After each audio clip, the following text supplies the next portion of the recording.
n'est pas pour baptiser que Christ m'a envoyé.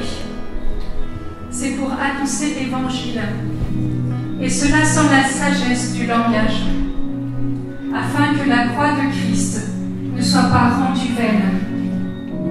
Car la prédication de la croix est une folie pour ceux qui périssent, mais pour nous qui sommes sauvés, elle est une puissance de Dieu. Aussi est-il écrit: je détruirai la sagesse des sages, et je rendrai nulle l'intelligence des intelligents. Où est le sage? Où est le scribe? Où est le raisonneur de ce siècle? Dieu n'a-t-il pas convaincu de folie la sagesse du monde?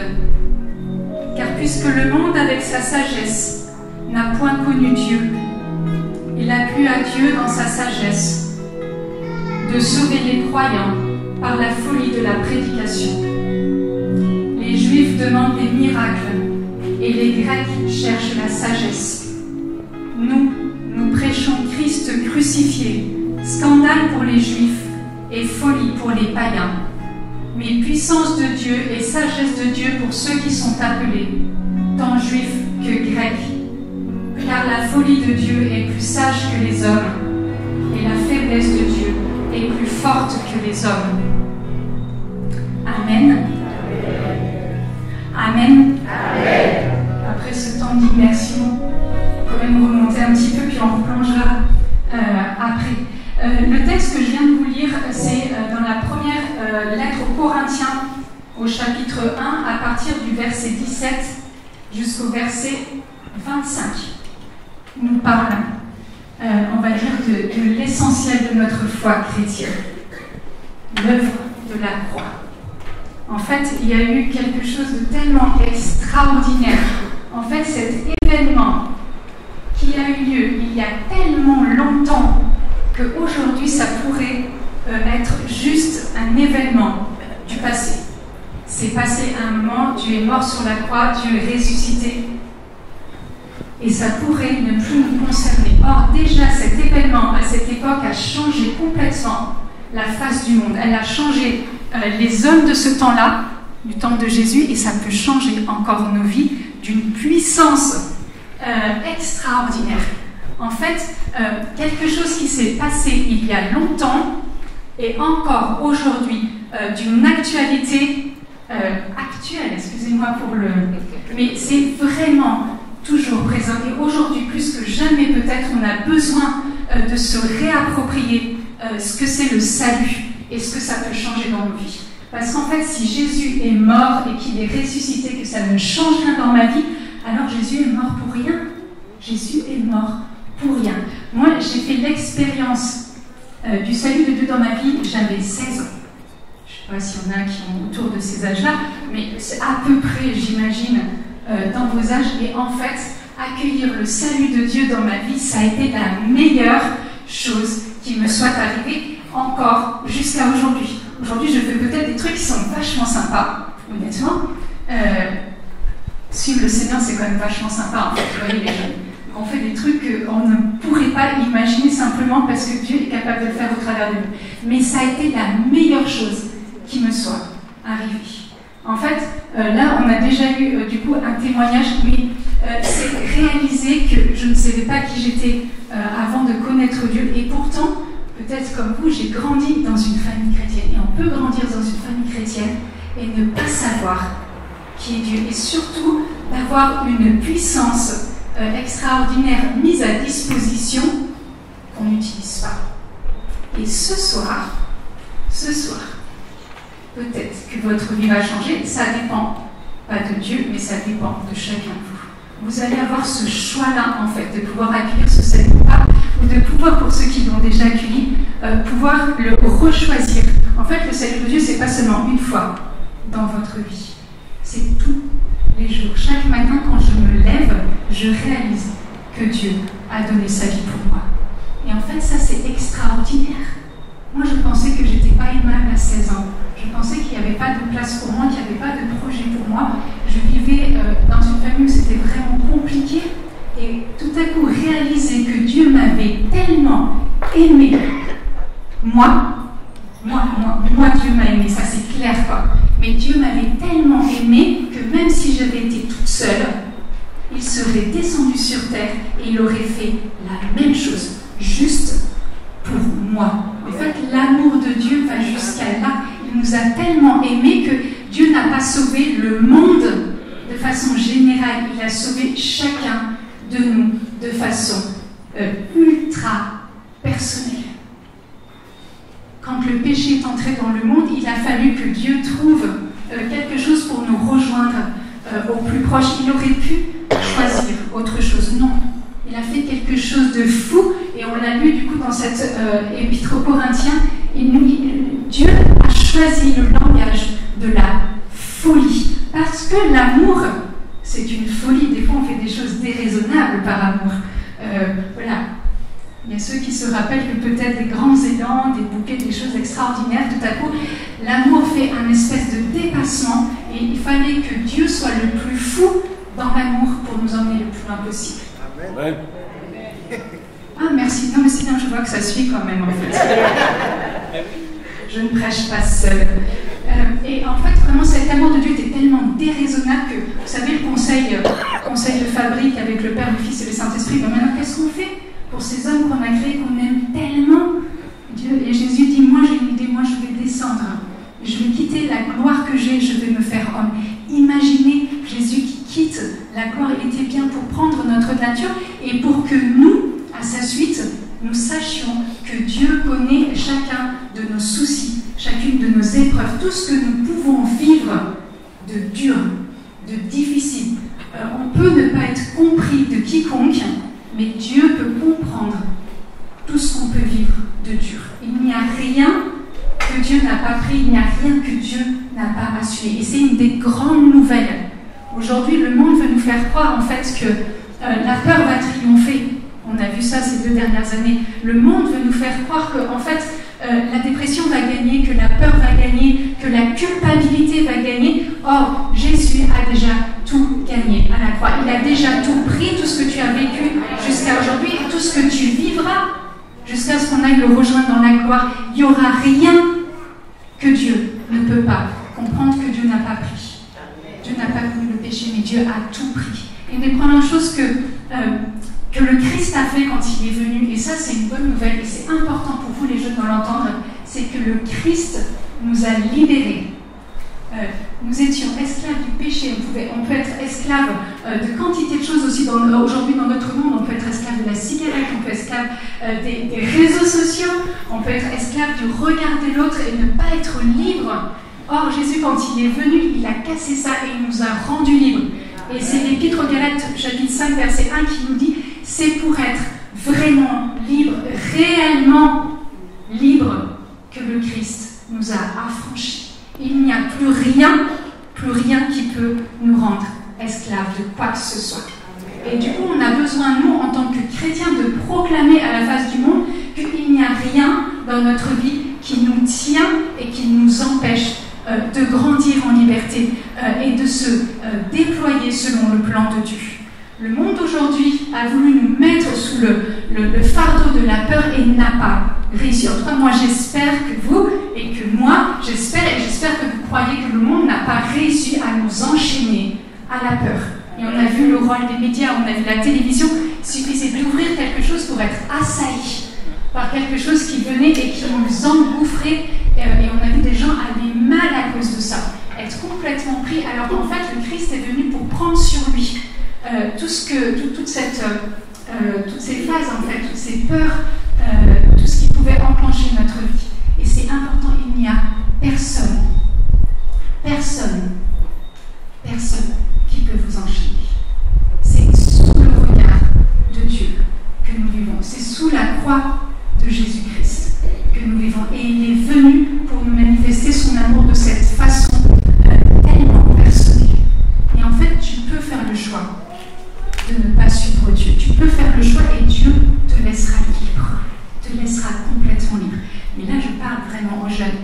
Franchement, de vous à moi, je vous assure, ça change tellement la vie. Imaginez-vous avoir le cœur qui tout à coup bascule et vous savez que personne dans ce monde, même pas vos parents, même pas vos meilleurs amis, peut-être même pas vos petites copines, petits copains là-bas de l'autre côté, que personne ne vous aimera autant que Dieu vous a aimé. Et en plus, personne ne vous aimera au point de le montrer en acte. Il a montré de façon concrète qu'il nous aimait. C'est-à-dire qu'il n'y a pas une seule goutte du sang de Jésus qui est tombé qui n'était pas une preuve d'amour. Et c'est pas un sang comme ça, hein. C'est un sang encore aujourd'hui, où tu peux venir être plongé en fait dans cet amour et réaliser que ta vie elle a tellement de valeur que finalement pourquoi attendre? En fait, si tu es là aujourd'hui, c'est parce qu'il y a un tel projet de Dieu sur ta vie que Dieu n'a pas fait d'erreur en fait. Dieu t'a voulu ici. En plus, il n'a même pas fait d'erreur d'être ici en Martinique, d'accord, parce que c'est le plus beau lieu au monde, on est d'accord, mais parce que, on est d'accord, moi je suis d'accord, mais parce que voilà, il y aura cet amour et personne, rappelez-vous ça, personne ne vous aimera autant que Dieu, personne. Et du coup, dans cette œuvre de salut que Dieu vient faire, en fait, il vient prendre sur lui, mais en fait, il ne vient pas nous libérer que du péché. Et on pense souvent que, ok, je suis chrétien, voilà, j'ai accueilli Dieu dans ma vie, je suis sauvé de mes péchés, mais c'est pas suffisant, en fait, vous savez. En fait, à la croix, il y a vachement plus que juste, et déjà, c'est déjà énorme de savoir que Jésus est venu, qu'il est mort, qu'il est ressuscité, que par ça, nous sommes réconciliés avec le Père, qu'avec ça, que nous sommes pardonnés de tout ce qui, en nous, en fait, ne correspond pas au plan de Dieu dans notre vie. Le péché, c'est pas une question de morale, c'est juste parce qu'il y a un tel projet, il y a une telle beauté, il y a une telle unicité du plan de Dieu sur nos vies que le péché, c'est tout à coup rater et faire une forme de déviation par rapport au projet initial de Dieu. Si vous voyez comment Dieu vous regarde, si vous voyez en fait non seulement la confiance, mais la beauté qu'il voit en chacun de nous, en fait, on ne dévierait pas, ou le moins possible, du plan initial, parce que nous, on ne se voit pas comme ça. Moi, quand je me regarde, j'évite de me regarder du coup, parce que, voilà, mais du coup, je me dis, si, moi, quand je me regarde, je ne vois pas forcément quelque chose qui est hyper beau, et bien, c'est pas grave, je vais faire un pas, et je vais me mettre sous le regard de Dieu. Et là, je vais apprendre, en fait, à me regarder sous le regard de Dieu.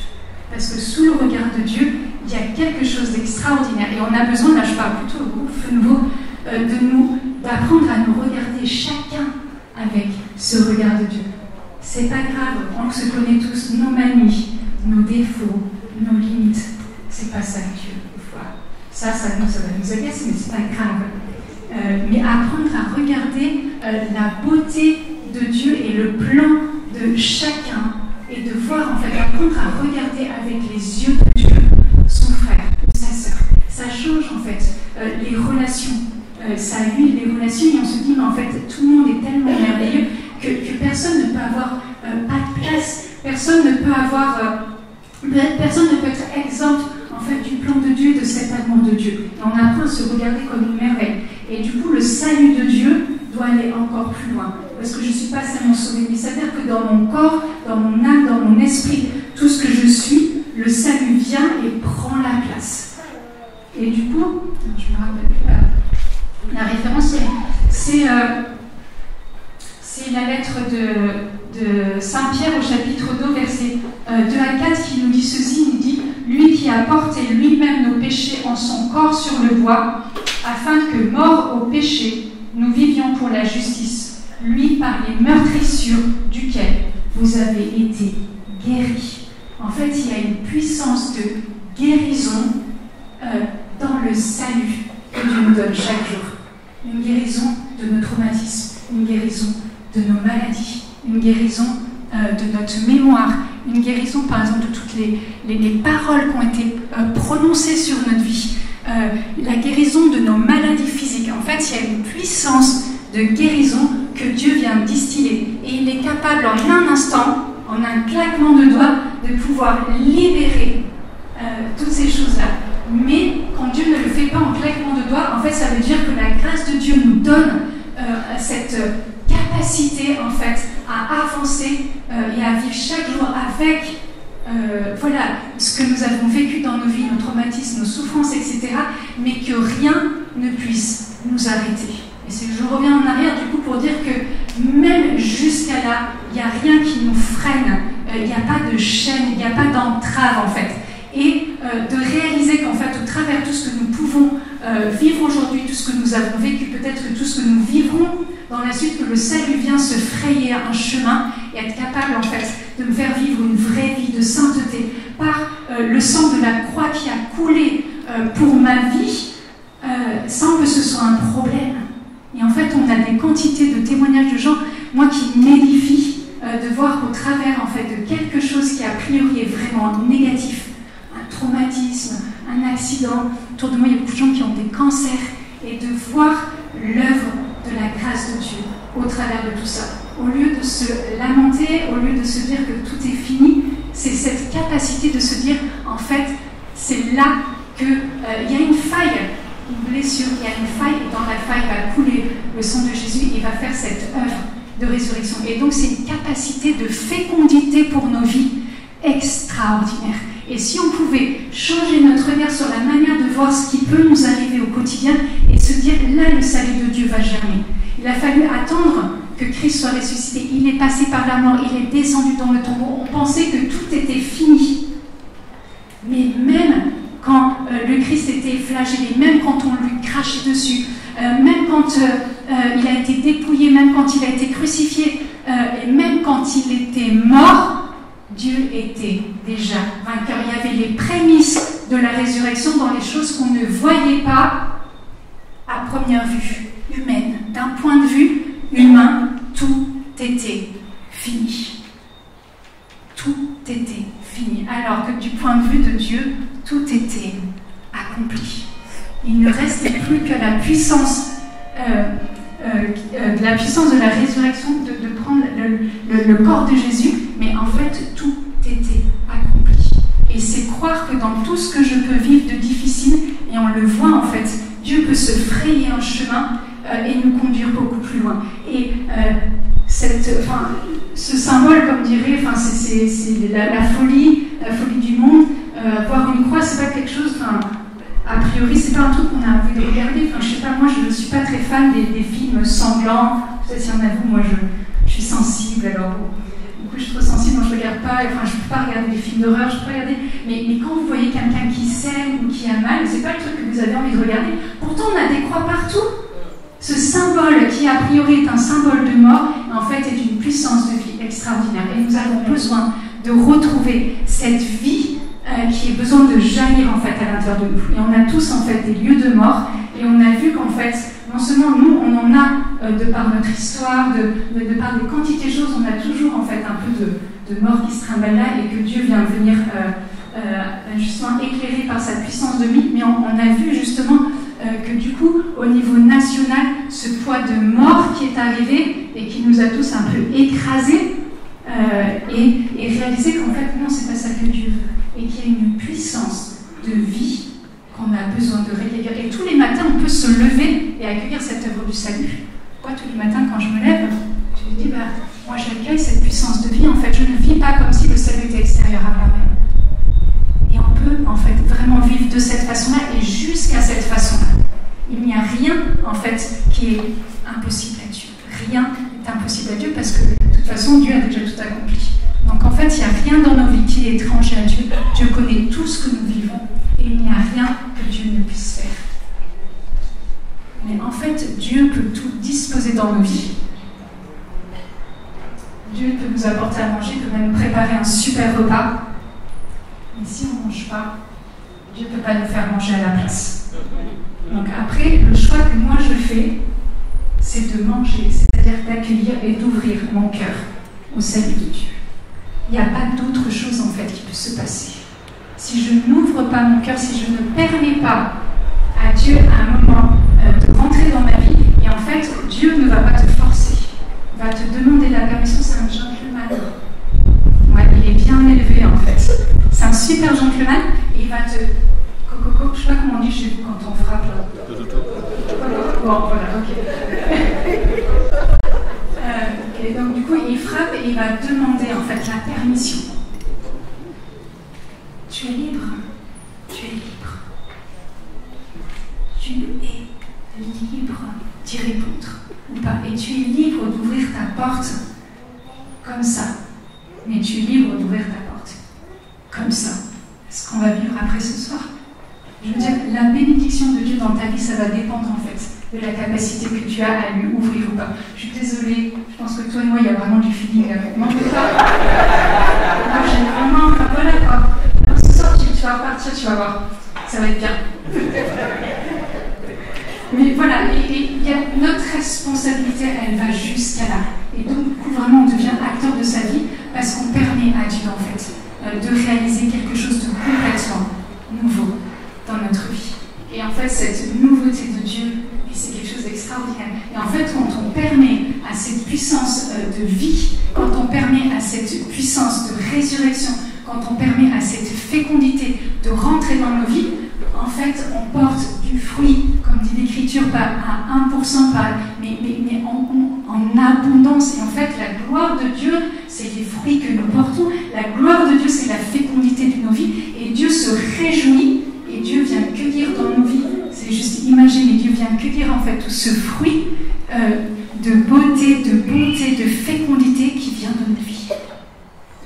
Et nous avons des vies extraordinaires. Je ne sais pas si vous réalisez en fait. On a des vies. Ah, merci. Moi, je ne sais pas ceux qui m'écoutent. On a des vies extraordinaires. Ah, on est d'accord, hein?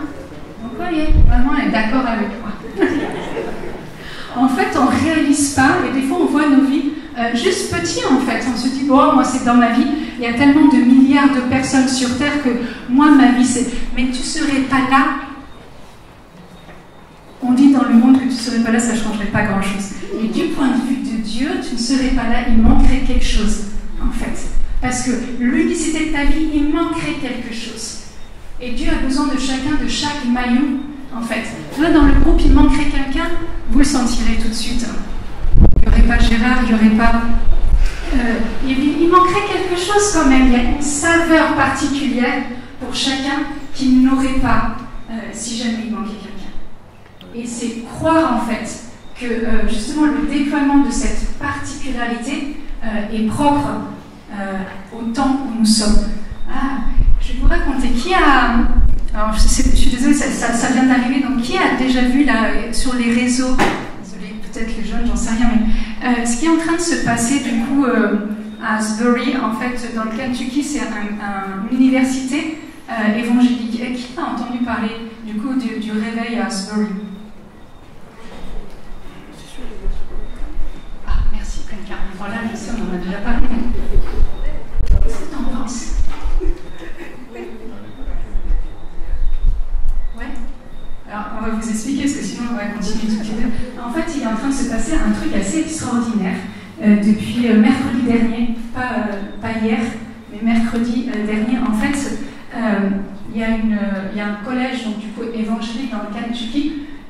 En fait, le mercredi, il y a eu un temps de prière avec les jeunes. C'est un collège évangélique. Une université du coup, évangélique. Ils ont fait un temps de prière. Ils n'étaient pas très nombreux. Ils sont retournés en cours. Et en fait, le Saint-Esprit est venu parler au cœur des étudiants pour retourner prier. Imagine, tu es à l'école.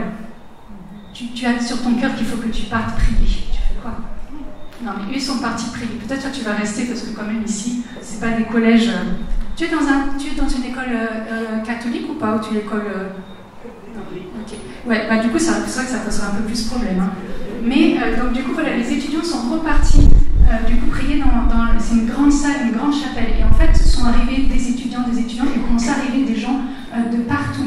Et ils prient non-stop depuis mercredi, donc c'est le 8 février, depuis 10h du matin, non-stop. Il y a un réveil en fait, quelque chose d'extraordinaire qui est en train de se passer. Et il n'y a pas forcément de prédicateurs, c'est des jeunes, ce sont les jeunes, c'est un peu plus grand que vous, mais ce sont des jeunes, entendez bien, ce sont des jeunes qui prient et qui prient pour tous les adultes depuis une semaine non-stop. Et ils sont dans la présence de Dieu, ils sont dans la gloire de Dieu. Et il y a des témoignages de jeunes non-stop. Et les jeunes se mettent à genoux pour confesser leurs péchés. Il y a quelque chose de tellement puissant qui est en train de se passer. Et c'est pas... Alors ici, c'est pas très loin, hein. Enfin, c'est juste aux États-Unis. Mais il peut se passer la même chose ici. C'est-à-dire que vous, les jeunes, Dieu peut vous lever, Dieu peut vous vous envoyer, vous mandater pour quelque chose de puissant ici, en Martinique, ici à Ducos, mais ici en Martinique, c'est pas suffisamment grand. Mais du coup, vous les jeunes, il y a un appel de Dieu tellement particulier que en fait, ça ne dépend que de vous. Dieu peut vous lever. Et c'est pas parce que tu as, je sais pas, 10 ans, 12 ans, 17 ans ou 20 ans que tu es trop jeune pour servir le Seigneur. Il n'y a pas d'âge. Moi, j'ai vu des enfants, peut-être 5 ans, des fois 6 ans, qui déjà, en fait, avaient un cœur qui était donné vraiment au Seigneur tout petit. Il n'y a pas d'âge. Il n'y a pas d'âge. Et aujourd'hui, en fait, Dieu peut t'équiper, te lever, parce que tu auras fait une expérience de Dieu. On voit des jeunes qui servent le Seigneur. Et merci. Merci de vous mettre au service. Mais voilà, il faut pouvoir vous lever, parce que les jeunes qui n'ont pas la chance d'être là ce soir, les jeunes qui sont ailleurs et qui souffrent parce qu'ils ne connaissent pas Dieu, c'est à vous qui aurez la responsabilité d'aller les chercher. C'est votre témoignage et c'est pouvoir raconter ce que vous vivez en fait de beau et comment justement, parce que vous avez accueilli Christ dans votre vie et comment ça a changé votre vie, vous allez pouvoir en parler aux jeunes qui ne sont pas ici. Et je suis sûre que vous connaissez plein de jeunes qui sont en souffrance et qui vivent des choses difficiles et qui, eux, aimeraient bien qu'on leur parle de Dieu. Eux, ils aimeraient bien. Alors, je ne sais pas comment ça se passe ici, mais en tout cas, en métropole, moi, je suis étonnée parce que les ados de 12, 13, 14 jusqu'à 17 ans, quand on leur parle de Dieu, leurs cœurs sont ouverts. Ils n'ont plus d'éducation chrétienne. Et du coup, excusez-moi pour les parents, mais pour le coup, ça aide. Et donc, du coup, quand on leur parle de Dieu, ils ont soif de Dieu. Il n'y a pas de raison que ici, même en plus en ayant justement encore des racines et une éducation chrétienne, que les jeunes aient moins soif. Je ne crois pas. Parce que la soif dans le cœur d'un jeune, c'est le même. Parce que c'est la soif à réussir sa vie. C'est la soif au bonheur. C'est la soif d'être aimé. Et c'est la même chose que ce soit un jeune qui soit en Chine ou un jeune qui soit ici ou n'importe où. C'est des choses que nous aussi on a connues. En fait, on a été jeunes, enfin je vous le dis quand même, mais on est passé aussi par là même. Les mamans qui sont avec nous, elles ont eu votre âge en fait à un moment. Et en fait, les aspirations étaient les mêmes. Parce que tout le monde a envie d'être aimé. Tout le monde a envie d'être heureux. Tout le monde a envie d'être apprécié, reconnu, aimé de façon inconditionnelle. Et ça, Dieu peut le donner. Dieu peut le donner. Et Dieu peut vous le donner d'une façon tellement incroyable. Tellement incroyable. D'un coup, vous allez vous dire, mais en fait, pourquoi en fait je n'ai pas ouvert mon cœur avant? Pourquoi je n'ai pas ouvert mon cœur avant? Et vous avez des fois, c'est dans votre chambre, là il y a ce qu'on vit ce soir. Quand vous allez rentrer, je vais aller voir les garçons. Mais vous m'avez manqué quand même. Les gars, quand vous allez rentrer, les garçons vont aller ici. Et vous allez pouvoir me regarder comme ça. Quand vous allez rentrer, vous allez rapporter chez vous la présence de Dieu.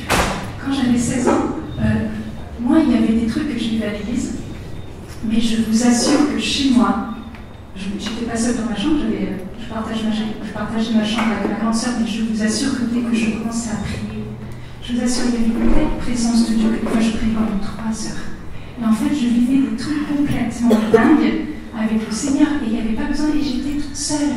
Je mettais, vous savez, des chants plutôt de type d'adoration, et je me laissais porter. Et le Seigneur me parlait, le Seigneur me consolait. Parce que c'était tellement difficile chez moi qu'il y avait des fois où je me disais, c'est pas possible, je ne peux plus vivre. À un moment, je vais passer par la fenêtre, j'habite au 6e étage, donc bon.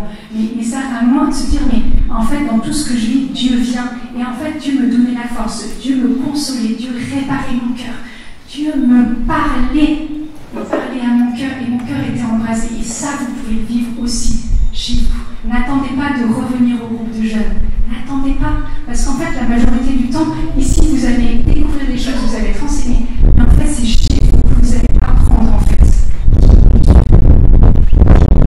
Vous allez avoir une relation avec le Seigneur. Le reste, en fait, peu importe, on n'est pas dans des choses extraordinaires. Dieu vous veut, Dieu veut votre cœur, Dieu veut vous combler, Dieu veut vous aimer, Dieu veut vous épauler, Dieu veut vous parler.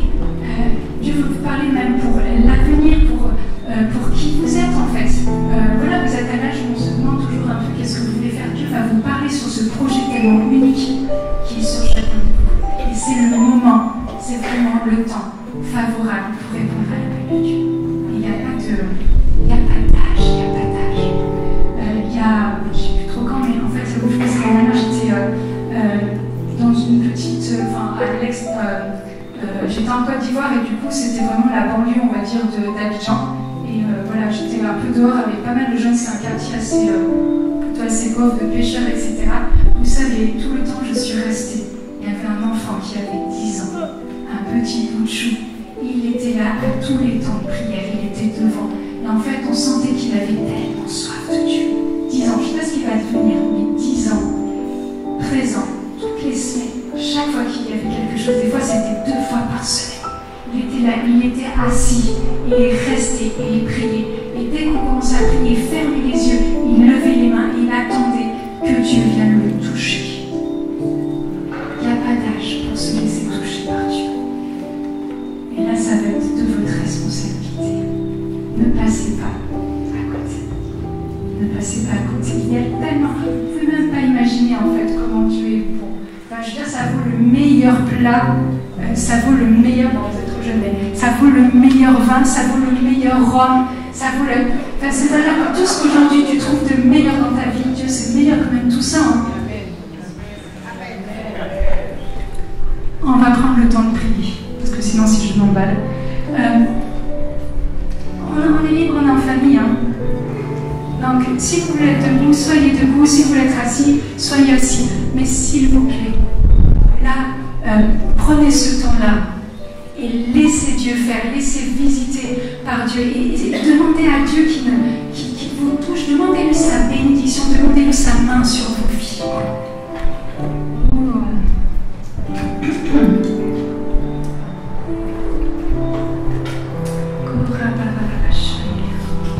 Je ne sais pas comment vous priez chez vous, mais disposez vos cœurs. On va réapprendre vraiment à prier et à disposer nos cœurs. Tu veux te lever, lève, ouvre les mains et montre à Dieu que tu es là. Tu veux rester, mais s'il te plaît, ferme les yeux. En fait, tu ne peux rencontrer Dieu que dans ton cœur. Dieu, il est partout, mais il est avant tout dans nos cœurs, en fait. Et quand tu fermes les yeux et que tu descends dans ton cœur, c'est là que Dieu vient te rencontrer. C'est pas quand tu regardes à droite, à gauche. C'est pas quand tu regardes si ton voisin, il est sage, pas sage. En fait, c'est pas grave, mais ferme les yeux et attends-toi à Dieu. Attends-toi à Dieu. Ferme les yeux. Si tu veux t'aider, pose simplement la main sur ton cœur, en fait. Monte ta disposition à Dieu. Seigneur, viens visiter mon cœur.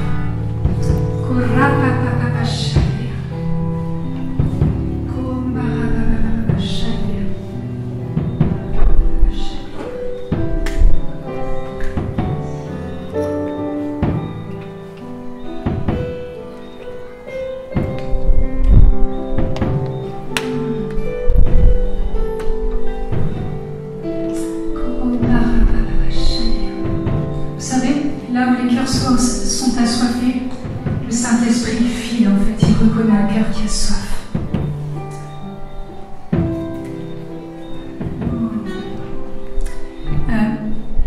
Gardez, pendant que je parle, vraiment gardez vos yeux fermés. Voilà, soyez vraiment avec le Seigneur. Quand je priais pour le temps de prière en fait cet après-midi, et pendant qu'on priait du coup avec les membres du noyau tout à l'heure, j'ai eu 2 fois la même image en fait. Je voyais comme un jardin et il était beau, il y avait des arbres fruitiers, voilà, il y avait des palmiers, il y avait des belles choses. Et tout à coup, la terre s'est soulevée, vous savez, comme si c'était synthétique, et que tout se soulève d'un coup. Et dessous, en fait, il y avait un peu de pourriture, il y avait des bestioles. Et c'est comme, voilà, si le Seigneur me montrait ce qu'il était en train de faire, c'est-à-dire qu'il y a plein de beaux fruits, il y a des choses extraordinaires. Il y a déjà une fécondité, en fait. Qui est là, mais que le Seigneur il peut juste en fait aller à la racine et simplement nettoyer. Et on va demander simplement au Seigneur de passer pour le moment juste nettoyer en fait tout ce qui a pu être abîmé, alors que le fruit était déjà là, le fruit était presque mûr et qu'il y a déjà une vraie beauté.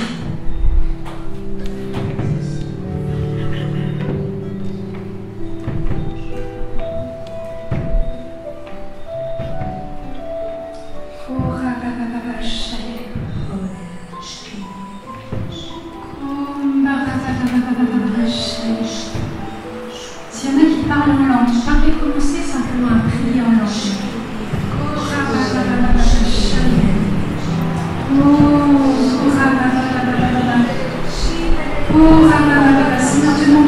demandons, Seigneur, d'envahir encore ce lieu-ci. Seigneur, ce qu'on fait là, Seigneur, mais nous te demandons de multiplier ta présence en ce lieu.